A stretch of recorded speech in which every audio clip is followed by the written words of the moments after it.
안녕하십니까. 라타로 평론입니다. 강릉에서 서울 오는 KTX가 추워서 탈선했답니다. 영하 15도쯤 되는 기후라서 추워서 탈선했다고 합니다. 앞으로도 추워서 탈선할 일이 많이 생길 것 같습니다. 여러분 어떻게 생각하십니까? 추워서 탈선하겠죠? 북한에는 평양쯤 가면 추워서 KTX 전철 같은 거 놓을 수 있겠습니까? 추워서 탈선한다는데.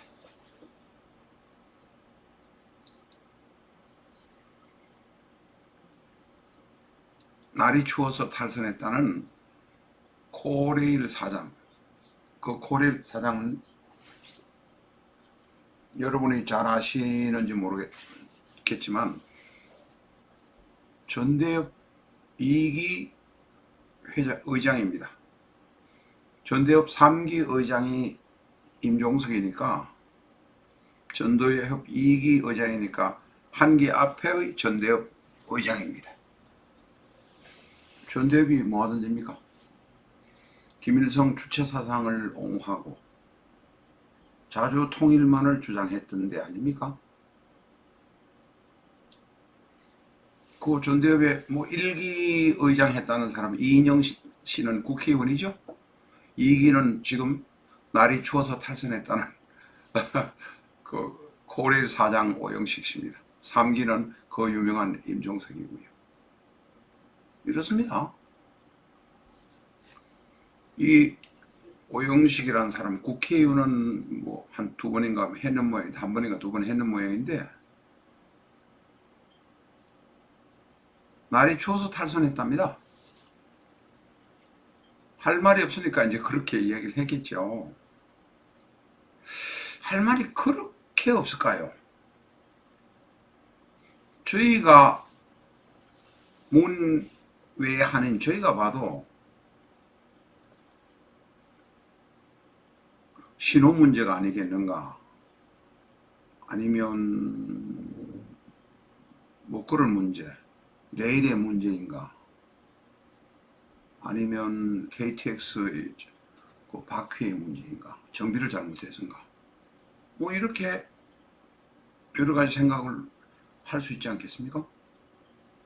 그런데 코레일 사장, 전대협 2기 의장인 1967년생, 나이 50, 우리 나이로 52, 만 50쯤 되겠죠?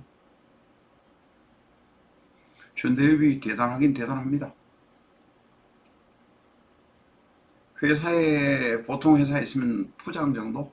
잘하면 이 사람 이렇게 되겠지만 보통 부장 정도? 갈 사람들 아닙니까? 데모를 하고 현실 참여해가지고 자주 통일을 하자는 사람이 국회의원 2번을 하고 이번에는 코레일 사장이 됐습니다. 앞으로도 전대협 출신들을 코레일 사장이나 지방자치단체 사장 같은데, 다 지방자치단체, 그 산하단체 사장 같은 거로 많이 기용하십시오. 코레일에 관해서 전혀 모르는 사람을 과연 이렇게 기용해도 되겠습니까? 추워서 탈선했답니다. 앞으로 추우니까 엄청 탈선할 겁니다. 그런데 전문가들은 최저 영하 40도까지 견딘다고 합니다. 근데 강원도에서 작년에 영하 20도 와도 탈선하는 일이 한 번도 없었습니다. 이게 탈선하는 게 옛날 같으면 침목 깔아가지고 그 위에 이제 레일에 구멍내가 침목에다가 이제 못을 쳐가지고 박는, 고정시키는 그런 거였으니까 탈선 사고는 생길 수 있겠죠. 못 박았는 게 흔들리거나 하면 탈선 사고 생길. 근데 여기는 요새 말하는 장레일 아닙니까? 장레일이 25m짜리인가 50m짜리를 그것도 하나도 아니고 쫙 계속 붙인다는 거 아닙니까? 500m까지 붙인다는 건지 얼마까지 붙이는지 모르겠습니다만은 그게 이제 커브 구간이 있기 때문에 500 몇백 메다 이상은 못 붙이는 모양인데 날이 추워서 탈선했다는 게 말이 됩니까? 여러분 생각 어떻습니까? 이런 인사를 하고 있습니다. 임종석이가 전대협의 3기 하면서 임수경이를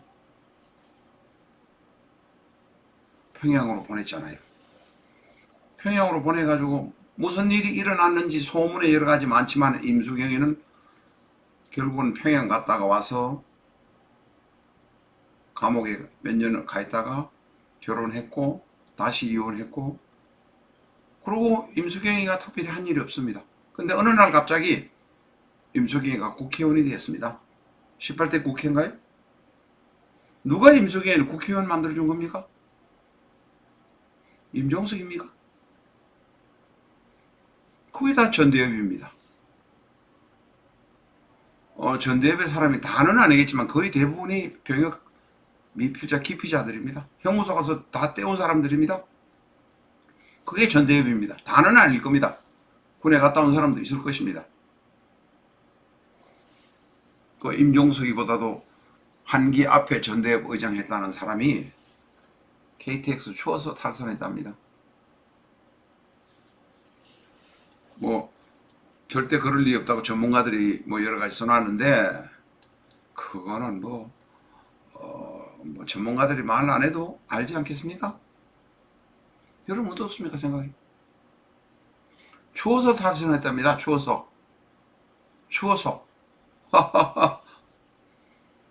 시속 300km, 350km 내는 고속열차가 영하 15도에서 추워서 탈선한다? 그거는 전문가들이 아니라도 다 압니다. 급하니까 이제 그런 소리 있겠죠. 오히려 죄송하다. 사고 원인 조사는 해봐야 될 거니까 빠른 시간 내에 말씀드리겠다 하고 기자에게 이야기하면 되지 않겠습니까? 그런데 엄격하게 거짓말을 평생 해오던 사람들이 나이 52 돼가지고 코리엘 사장하는 사람, 코리엘에 근무도 하는 사람이에요. 추워서 탈선한 말 한마디 잘못했다고 이야기하는 것이 아닙니다. 그렇게 우선 빠져나가려 한다는 것이죠. 그것에 비하면 김현미는 처신을 잘합니다. 적어도 처신을 잘한다는 거죠. 그 사람이 옳다, 똑똑하다 이런 이야기는 아니에요.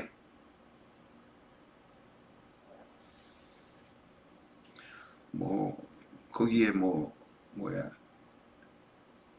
장인 트라킹, 선로, 방향 전환기, 오작동 등등이 있겠습니다만은 그래도 사고가 가고 난 다음에 KTX가 시속 속도를 많이 안 내서 거기는 아마 선로 변경 구간이라서 많이 안 낸 모양인데 사람 죽지 않고 그 정도로 사고가 난 것만 해도 오히려 다행이라고 생각됩니다. 기관사는 오히려 제대로 제 역할을 하는 거죠. 누가 예를 들어 신호 변환기가 뭔가를 건드려서 잘못됐는지 신호기 기가 잘못된지 그런 거는 조사를 해보면 나올 일이지만 사람이 죽지 않고 크게 많이 다친 사람이 상대적으로 적어서 그래도 다행이라는 생각이 듭니다. 그러나 추워서 탈선했다는 사람을 코레일 사장으로 계속 앉혀둬야 됩니까? 기가 막힙니다. 어떻습니까 여러분? 저는 이거 말고도 할 이야기인데 요새 KBS 낮 12시 뉴스에 보면 12시에 뉴스를 합니다. 우리나라 KBS에서 제일 그거 한 게 저녁 9시 뉴스, 낮 12시 뉴스 이런 거 아니겠습니까? 그 다음에 12시 뉴스 이렇게 있지만은 거기에 보면 뉴스 앵커라고 남자분이 나옵니다. 저는 그분의 이름도 잘 모릅니다. 그리고 개인적으로 그분을 타려거나 물고 뜯고 하려고 하는 것도 아닙니다. 그런데 옆에 이제 아나운서 출신의 여자분 한 분 나와서 두 분이 같이 하는데 이 남자분을 왜 기용했는지 저는 이해가 안 됩니다. 제가 MBC에서 그랬거나 예를 들어 SBS에서 그랬고 혹은 종편에서 그렇다면 이런 이야기를 하고 싶은 생각 전혀 없습니다. KBS는 수십 년에 이런 겁니다. 저희 사무실에도 수십 년에서도 내고 집에서도 수십 년 내고 수십 년 냅니다. 근데 그 사람의 목소리는 찢어지는 목소리입니다. 옛날처럼 임태근 아나운서의 목소리처럼 그냥 쾅쾅 울리는 그런 목소리를 요구하는 것이 아닙니다. 왜 12시에 그 사람은 아마 아나운서 출신이 아니고 기자 출신인 것 같은데 왜 12시에 그런 사람을 예를 들어서 찢어지는 목소리를 듣게 만듭니까? 그 사람 찢어지는 목소리 듣기 좋으세요? 그 사람이 앵커를 하고 싶다고 해서 힘을 넣어서 그렇게 된 거예요? 찢어집니다, 목소리가. 듣기 싫어요. 그래도 뉴스라면 그 KBS 밤 9시 뉴스, 낮 12시 뉴스 제일로 치지 않습니까? 그 다음에 SBS 8시 뉴스 뭐 이런 걸로 칩니다. 종편은 뉴스 시간이 왔다 갔다 해서 잘 모르겠습니다. KBS 낮 12시니 정오 뉴스에 그렇게 찢어지는 목소리를 꼭 등장시켜야 됩니까?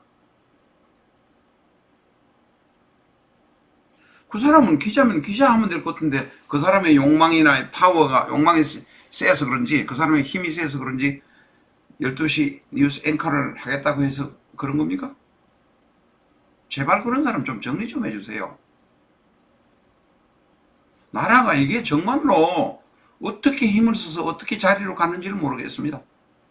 전대협 3기가 대통령 비서실장하고 2기가 코레일 사장하고 1기가 국회에서 국회의원하고 전대협이 출세 코스잖아요.